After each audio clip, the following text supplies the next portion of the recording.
Thank you for being here, Guy Harvey. Really appreciate it. My pleasure. Thank you. I wanted to start by talking about some of the research that I did with the story and what surprised me the most, which I found on Twitter. And I'm going to read you a couple of tweets just from the last couple of days. One of them is from a high school student that said, "Probably my new favorite shirt, hashtag Guy Harvey," which got her Guy Harvey shirt on. Another one's from a college, a young woman in college who says, "Swear I can wear my Guy Harvey shirt every day." How did that happen? Well, before I answer that, Hannah, I just want to tell everybody here, if you haven't read the article that you wrote, you should, because it's one of the best articles that's been done, and concisely describes, you know, what happened in 28 years.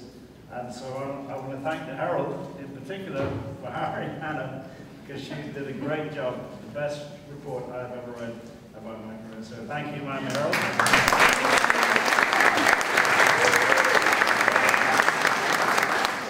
That has come from a wide cross-section of people that I meet with and talk with on a daily basis, from customers to professionals to just fans. So thank you again. Very kind. Thank you. What was the question? How have you gotten into the halls of high schools and colleges when really you started out as someone whose art appealed to a totally different demographic? Good question. We've always known, and when I say we, you know, we, the team, that includes my administrative team here in Florida, many of the licensees, the very first licensee that I worked with here actually in Fort Lauderdale was T-Shirts of Florida, with whom we worked with for 17 years. We all recognize that the artwork appealed to a very broad cross-section of people, the entire family actually. And of course, mums, you know, would buy stuff for their parents, themselves, and their sons and daughters and so on. But it is this remarkable growth in the last 8 to 10 years of the younger generations that have actually, you know, strengthened my business, of course, but they've embraced the art in a way that we never, you know, forecast. So it's very good to see this. Not only because it's good for business, but it's good because once you have young people as your customers and your supporters, then theoretically they would remain there for the rest of their lives. And so the real answer is we don't really know what caused it, but they were always there from the beginning. And because I think more young people are becoming more, well, certainly are more environmentally aware than our generation was at their age. And so that's probably a deciding factor. But when I ask them, as I often do in these public sessions we do, they say they just love the artwork. And they love the format in which it's presented. So, I kind of have a long-winded answer. But no, please be long-winded. It's good. We've got some time. So now that you have conquered high school, you're in colleges. I know you have a campus rep program through. Well, one leads to the other, inevitably. Sure. Yeah. What's next? What opportunities are still uncovered, and where do you hope to go? What do you hope to expand to? At the end of this interview. Oh, there's other questions at the end. You mentioned the campus rep program. It's very important. Our current licensee, AFCO, who are based in California, started the campus rep program whereby they take a student who's a keen fisherman or a diver, supports the brand, they supply him with a lot of merchandise, and his job is to, or her job is to generate more demand and understanding and knowledge, brand awareness on their campus. And I think we have over 50 different college reps right now, and it's worked extremely well, especially here in Florida. So what comes after that? What audience, what geography, what are the unexplored waters, if we're going to continue that theme? The unexplored territory from a business perspective, and this is a business interview, is to get the brand right across the country. And so, how do we get out to the southeast while maintaining, our core distribution areas? We need to find other stores, other merchants, maybe some different subject matter, maybe more manufacturers, because some of us think that our current licensees have what's the word I'm looking for, come to their full potential, and they may not be able to help me take the brand further. So there's quite a few issues in that we're looking at right now, and it's the right question to ask, because we are very well distributed from New Jersey south to Florida, and all along the Gulf Coast, and inland about 500 or 600 miles. And the question is, how do we get into Iowa and Kentucky and Utah and places like that? So are there things that you don't currently draw, or is there art that you don't currently make that you think will help you do that? And are you taking a lot of trips to the middle of the country to? Well, one thing that does work for me, and in Florida here we have a lot of people who visit Florida, especially in the winter. And I live in the Cayman Islands. We have a lot of people come down on cruises and so on. Is that Americans travel a great deal, and so even if they can't find our merchandise or art in the area where they live, they do travel. They buy it for their friends.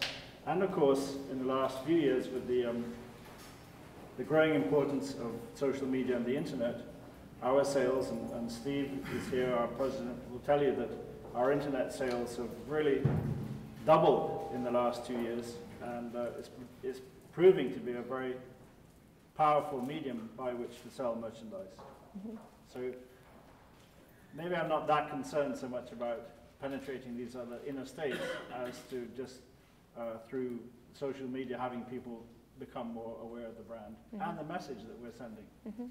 And I think the cause marketing, which is something you focused on quite heavily, has become more important and more meaningful. And I want to get back to that. Yeah. But before I do, I had a lot of fun kind of going through this story and thinking about walking through your store in Davie, which, by the way, is a store that people can actually go to, yeah. Right? Yep. Just walking through the store and saying, like, I did not know you sold dog collars or tumblers with the University of Miami. How do you choose the products that you want your art to appear on, and the partnerships that you want to forge? And is there anything that you just won't? Did you draw the line somewhere? Where is that line?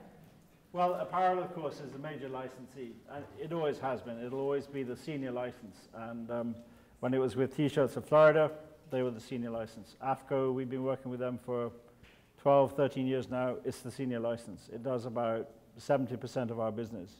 So the other licenses, while they're growing, are definitely, it's a smaller consideration. So how do we decide on a license? Well, the first thing is that the product has to be of good quality, very good quality, and it's something that I or my wife or my kids or my team members would be happy to wear or have in their house or use, whatever the criteria, whatever it's going to fit into, but it has to be something that's of quality and durable. The second most important criterion is, can they sell it? Because I'm not going to go and sell it. We're a licensing company. And so you ask specifically, how are you going to A, manufacture, but B, distribute this item? Mm-hmm. And if they don't have a plan for that, if it doesn't fall into their current marketing and advertising and distribution budgets, if they struggle in that quarter, then they're going to get an X. Steve is going to cut them out.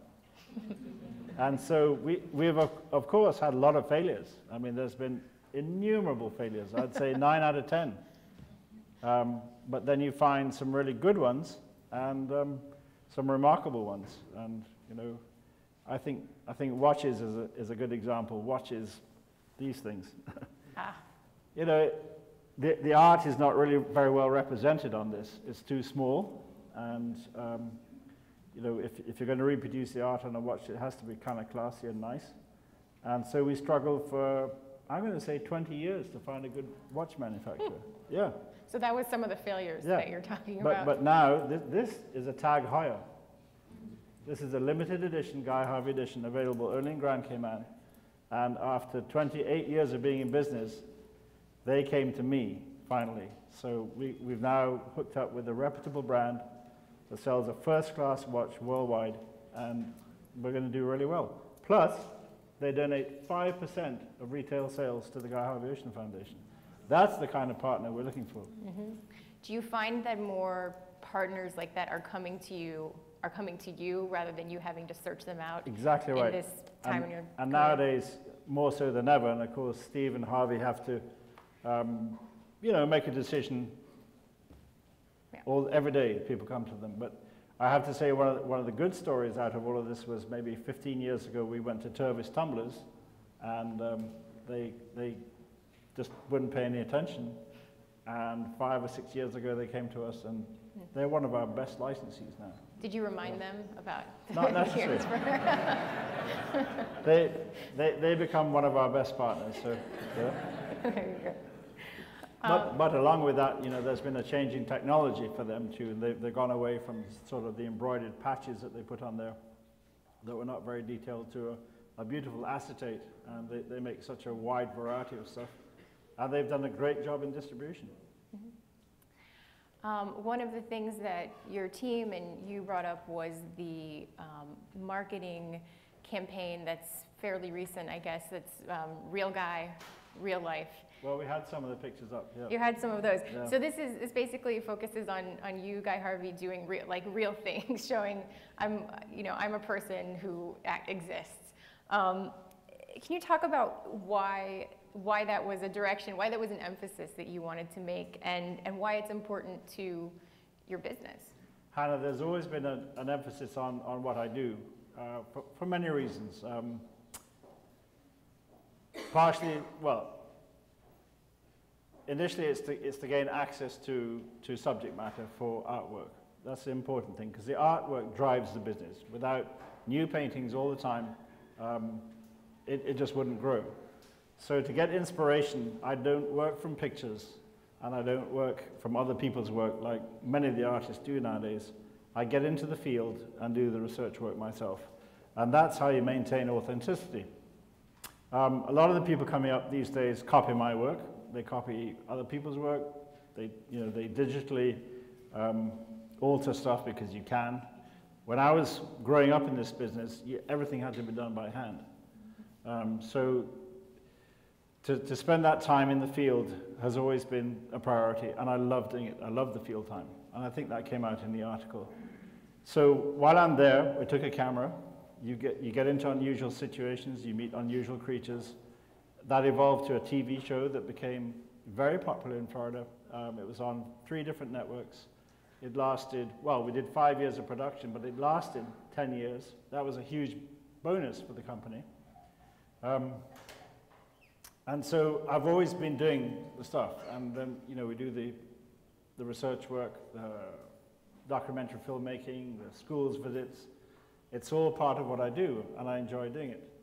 So why has there been more emphasis put on that today? It's because the competition has become severe. And whereas 28 years ago when I was starting this business, there was nobody in marine apparel, so everybody came afterwards. But through, whether you're making right decisions or wrong decisions or other creativity, the competition has steadily caught up with me, and I'm trying to maintain my place in the hierarchy. And so we're taking what is real and just making better use of what I do. And I think that's it. You mentioned in the piece that there is no actual Tommy Bahama, and that other... Well, there isn't. And so the strength of these businesses lies in their marketing ability, as well as the depth of their pockets, of course. And so, you take a company like Salt Life, that's been, one of our major competitors here, based on a very simple slogan, terrible artwork. Much of it plagiarized, or the ideas have come from my compositions. And I want to go back and add a little bit about copyright and copyright protection, because it's very important in this business. But here they've been able to climb on my coattails very rapidly in the last 8 years, and gobbled up quite a bit of my market share based on nothing. And so, all praise to the guys who were doing the marketing. I see the bumper stickers everywhere. Yeah. So, let's talk a little bit about, the ideas. You can't defend in court an idea or a composition of something. You can only defend the actual image. And some people will say, well, my Mako shark looks like a Mako shark. How can you copyright a Mako shark? Well, you can copyright your artwork of a Mako shark. And so, in the very early days when I was setting up this business with T-shirts of Florida, everything, of course, went to the US Copyright Registry, as it does now, and it was expensive.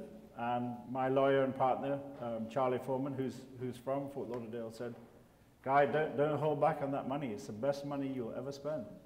And he was so right. We set a precedence on copyright and copyright protection and enforcement, and it worked. Is that something you find yourself defending on a regular basis? We don't have to now, but it used to be a problem. We even sent, especially in Central America, where printers in Mexico and Costa Rica, Panama, you go down there on a trip and you see a perfect copy, I mean 100% copy of your fish. Bootleg Guy Harvey. Yeah, without the Guy Harvey in it though. And so we were able to close all these places down because we'd followed procedure from the very beginning.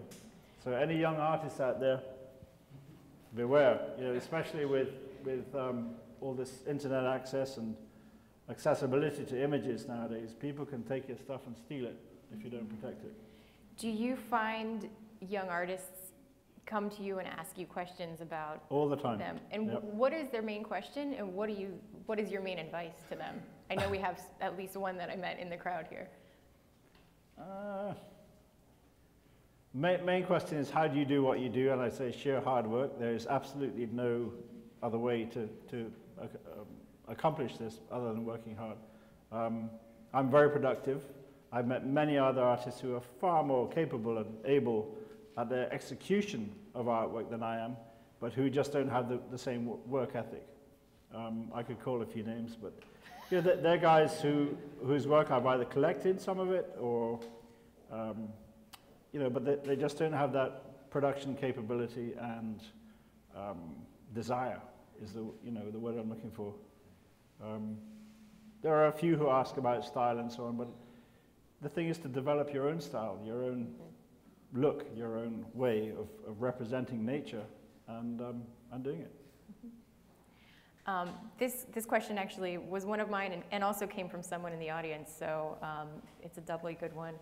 With the focus on you being the real Guy and you know, it not being a manufactured brand, does that affect the way that you live? I mean, do you feel like you're under a lot of pressure because it rests on your shoulders? No, it's funny you should say that, because many times at the boat shows in particular, when you get out-of-towners coming in, they say, well, wow, nice to meet you. I always thought you were, you know, some figment of a New York advertising company's imagination, and they never realized that there was a person behind all this. But so it's gratifying, of course, to to have people say, nice to meet you in person. Me, I'm real. Yeah. No. So it changed my life? Not at all, no. How difficult? I don't think so. It's up to you guys to say it. I mean, my wife hasn't complained, so we've been married 25 years, so I'm still the same, apparently. Probably a good sign. We spoke for the story about the importance of protecting your reputation because you are the brand. Can you talk about some of the lessons that you've learned over the course of the career? What what the dangers are when you're kind of giving your name to partners, and what you've learned about how to really protect yourself when other people are working with your brand, your art? The precedence for that has definitely been set by the senior licensees. Like I said, both T-shirts of Florida and AFCO have jealously guarded not only the quality of what they put out, where it's gone. They've limited distribution. They've resisted on many occasions, you know, very lucrative offers from a number of different chains to have the apparel go there, which would have made me a ton of money, more money, but we resisted collectively because we felt it wasn't the right step to make. And I think it's more applicable, that kind of question, to the apparel business, because as I said before, it's the biggest part of the whole industry. And then you defend against it through just filtering out all the other applicants. It's actually fairly straightforward to police, I think. and they've set very good ground rules about who they sell to. And for the most part, it's worked. You know, we get a few complaints. I still think there's ways of expanding the distribution of the apparel in better ways. We all agree on that, but we'll get there eventually. But without going to the mass market. Okay. You started the foundation, Guy Harvey Ocean Foundation, with 2007, 2008? Yes. What was the moment when you said, okay, you know, I'm doing really well here, but there's more to life, or you know, I'm getting requests from charities to donate. Let me think about what I can do on my own. What was the moment that prompted the foundation, and briefly just talk about what the main focus is? Well, Hannah, we have to go way back before that, because we've always had requests for donations, and it's something that we're pretty good at fulfilling. In fact, have been very good at fulfilling, especially in fundraising for different organizations, research, conservation, schools, cancer, whatever it is. We pretty much give everybody what they ask for, because it's very, you know, you're being a community person, it's the right thing to do.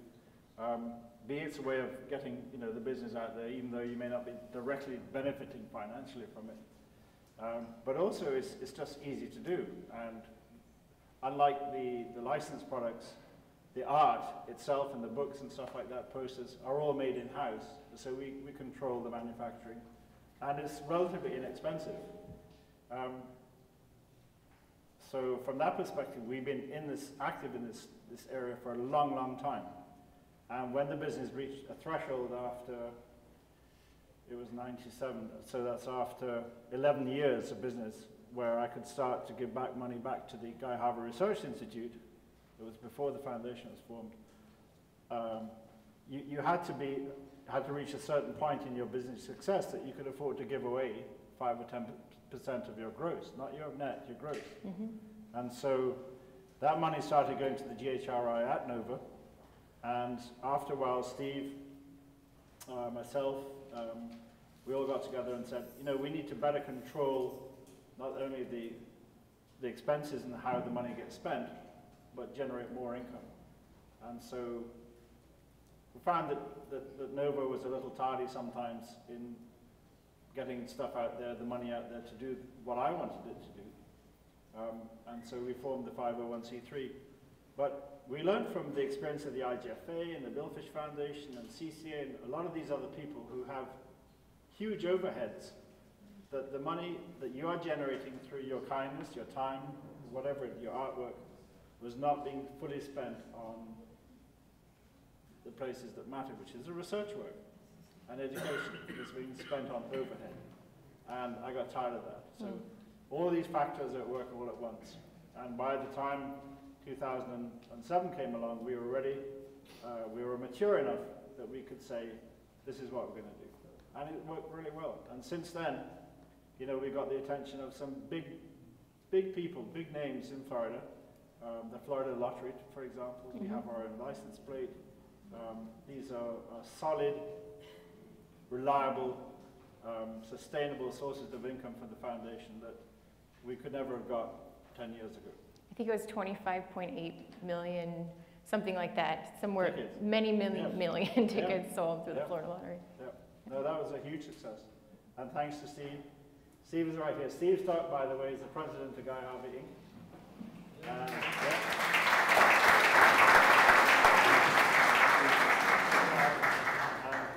All his own work. I just happen to supply a few bits of art. But the relationships that Steve and the other team members here, Harvey Talene, my VP over there, they have through their collegiate connections. Steve is a gator. Any UN people here? But that, you have no idea, you have absolutely no idea how much that helps in business in terms of getting things done.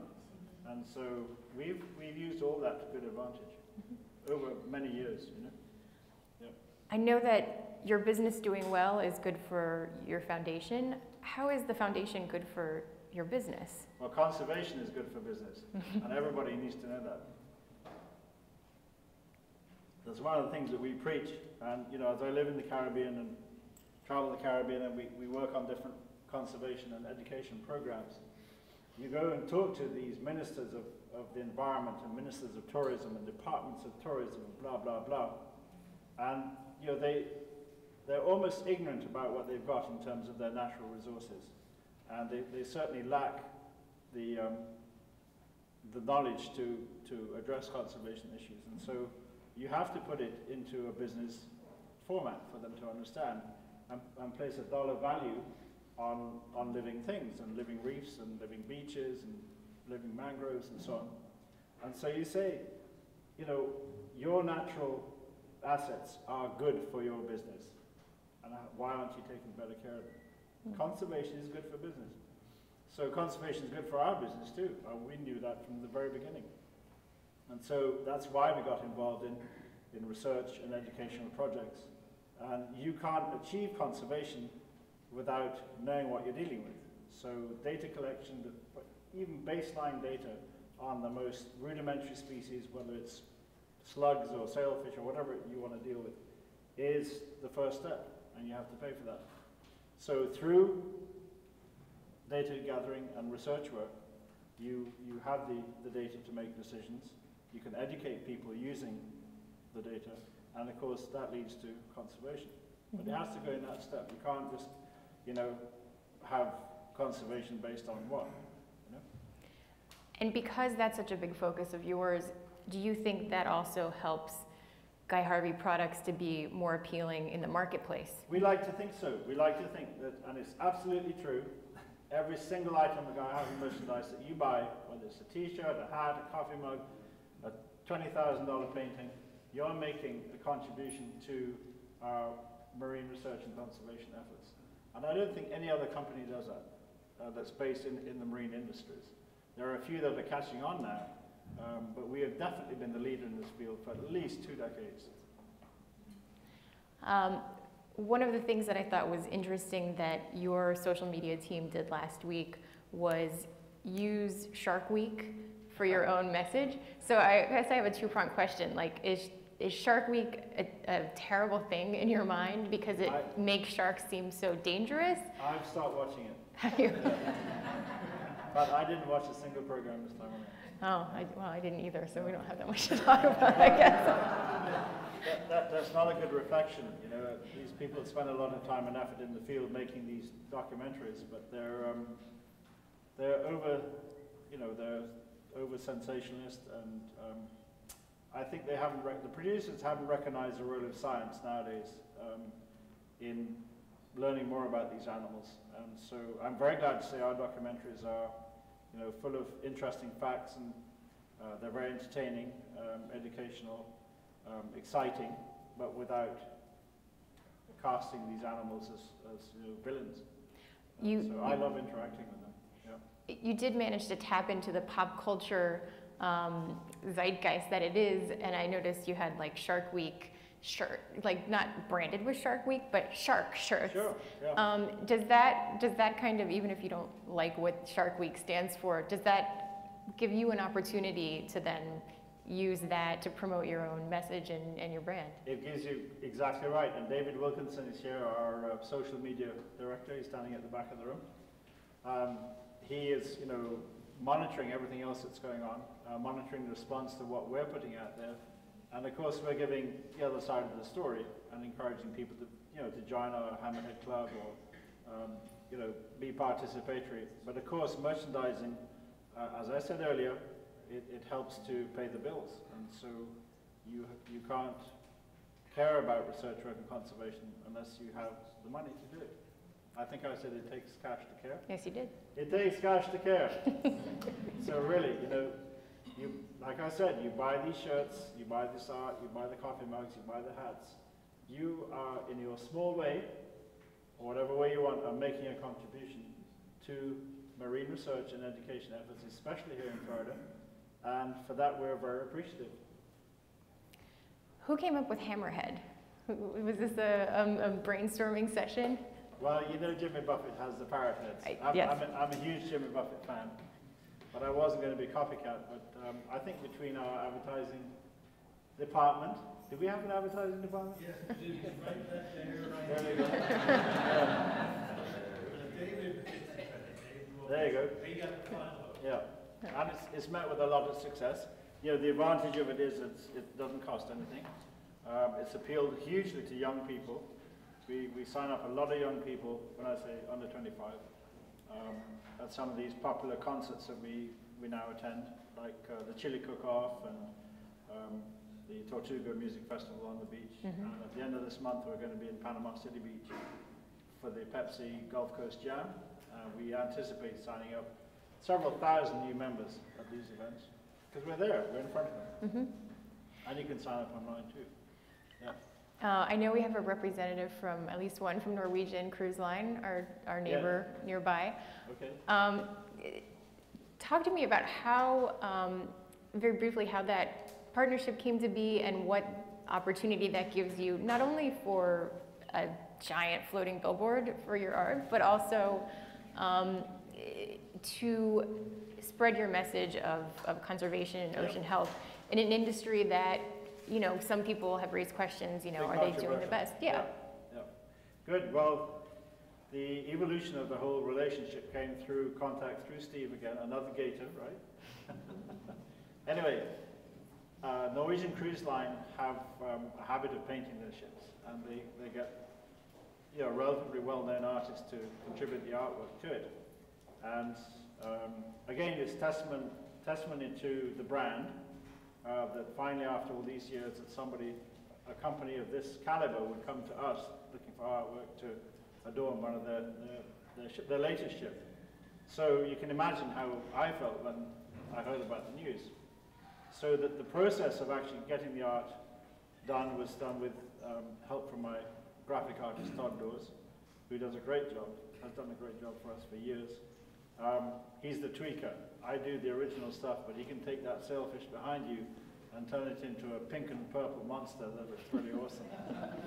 Will that be on the ship or no pink and purple monster? No, but we're going to have a sailfish on the ship because the ship, and this is very relevant to the subject matter, the ship is going to be based in Miami. And so the iconic game fish of South Florida is a sailfish. So that'll be up on the bow. As you go further aft down the ship, we'll have a variety of different sea creatures, from turtles to whale sharks, coral reef fish, a couple of sharks in there, other sharks. But I was limited, of course, in the amount of animals that I could put on the ship, which was, you know, disappointing. I wanted to really deck it out, make it look good. But like I said, it was just such an honor to be asked to do this. And I heard today that we may have to go over in April to the shipyard in Germany to give some technical advice. But the actual painting is done by, of course this is huge, you know, this thing is 1,100 feet long, is done by projecting the image onto the ship with a laser, and then it's actually hand painted on in a very durable format. So are you going to get up there? Of course. With the paint? There's a fat dog bar, yeah. And how do you square that with your conservation sustainability mission? This is the other side it's all very well having, you know, your art on the ship, but how can you benefit from it, you know, from a business perspective? The cruise ship industry has been one that's been very difficult to penetrate just because of the way they arrange their business and their markup structure on souvenir items, whether it's, you know, on board or in their terminals in the various islands that they visit. So for a long time, my shirts have not been, what's the word? It's been hard to place them just because they become too expensive after they add up their market. But in time, we're going to take a look at everything, you know, cut down where we can, and get the merchandise on board.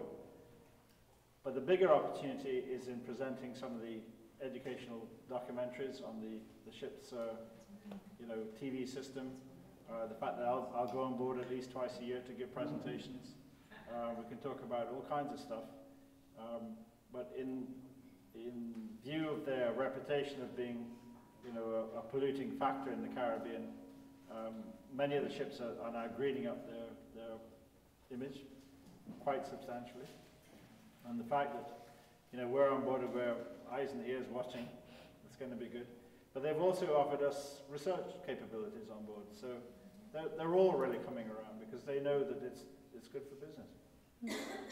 Speaking of research capabilities, I spoke to the director of the Guy Harvey Research Institute at NOVA, Yep. and he kind of very colorfully described how you don't just sit there when you go out with them on research. You have to be like wrestling with the shark and jumping in the water and really involved in everything. So I wonder if you imagine a retirement scenario for yourself, and if that would involve, you know, being on the water all the time and wrestling sharks, or if there is no retirement scenario. It's like we said earlier, it's the involvement, the immersion in the resource is what keeps me going. And it's, you know, every time you're out there, you're seeing something new. That's the beauty of being in the ocean. And to learn more about these animals is absolutely fascinating. We just had a sailfish report after 12 months at large with an electronic tag that we tagged in Mexico, East Hammerhead last April. The tag came off and we downloaded all the data, and it did 26,000 kilometers in 12 months. And it went almost down to the tip of Brazil and came all the way back. And just to learn about this one fish alone makes everything, all the money spent on tagging and fishing time and air travel and standing in TSA lines, all worthwhile, you know, that one result. And so it'll never end. We'll keep going. And, you know, other people are all similarly affected. And, you know, while we have the ability to pay for this research work and get it done, we'll keep doing it. And this research work, by the way, this is not a sham. I think we have 60 peer-reviewed papers now put out by the GHRI at NOVA. Peer-reviewed, that means they go into the journals, all the scientific journals, and people can, you know, read about our research efforts. This is the real thing. We're on the cutting edge of discovering a lot of new stuff.